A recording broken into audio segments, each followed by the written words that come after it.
Gente, esse é o outro vídeo para eu poder falar um pouquinho sobre as consequências das grandes navegações e o mercantilismo, tá?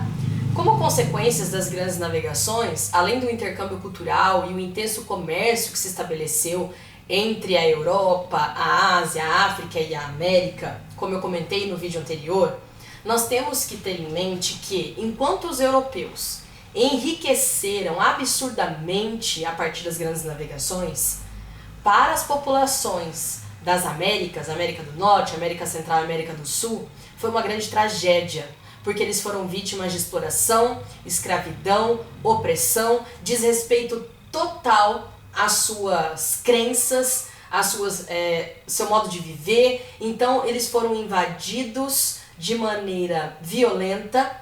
E, inclusive, é importante a gente lembrar que nessa época, por conta dessas colonizações europeias, a partir das expansões, nós tivemos aproximadamente o assassinato, o genocídio de 6 milhões de índios nas Américas, tá? Nós lembramos sempre muito da Segunda Guerra Mundial, falamos muito da morte dos judeus, que foi um absurdo, é um horror que dói a alma da gente pensar, mas nós temos que lembrar desses ameríndios, desses indígenas, que acabamos falando de maneira geral como se todos eles fossem iguais, esquecendo inclusive que haviam várias tribos, né, etnias diferentes, com costumes diversos. A gente acaba colocando tudo no mesmo balaio, como se todo mundo fosse indígena e pronto, acabou. Desmerecendo inclusive essa cultura, tá? A gente sempre comenta isso em sala de aula, é importante que a gente lembre. Mas além de falar então dessa consequência das grandes navegações, que tem a revolução comercial, mas o genocídio das populações ameríndias, eu tenho que falar para vocês sobre o mercantilismo, algumas características do mercantilismo. Eu tenho vídeos no canal também falando sobre isso, que eu já gravei pro pessoal do cursinho, mas eu acho melhor a gente falar um pouquinho de maneira mais objetiva nesse vídeo aqui, tá? O mercantilismo, como eu comentei com vocês, é a política econômica na época dos estados nacionais, dos governos absolutistas, aonde o rei é quem vai determinar o que comprar, o que vender, por qual valor. Portanto, o mercantilismo é a política econômica na qual o Estado, representado pelo rei, interfere diretamente na economia. Com qual objetivo? Acumular riquezas.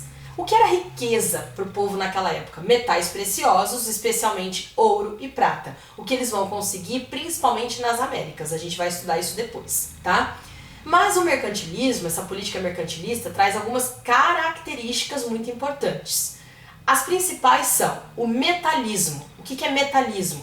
Acúmulo de metais preciosos, ouro e prata. O protecionismo alfandegário. Alfândega lembra imposto, pagamento. Protecionismo alfandegário, por quê? Para proteger a economia dos seus países, os países aumentavam o imposto dos produtos estrangeiros.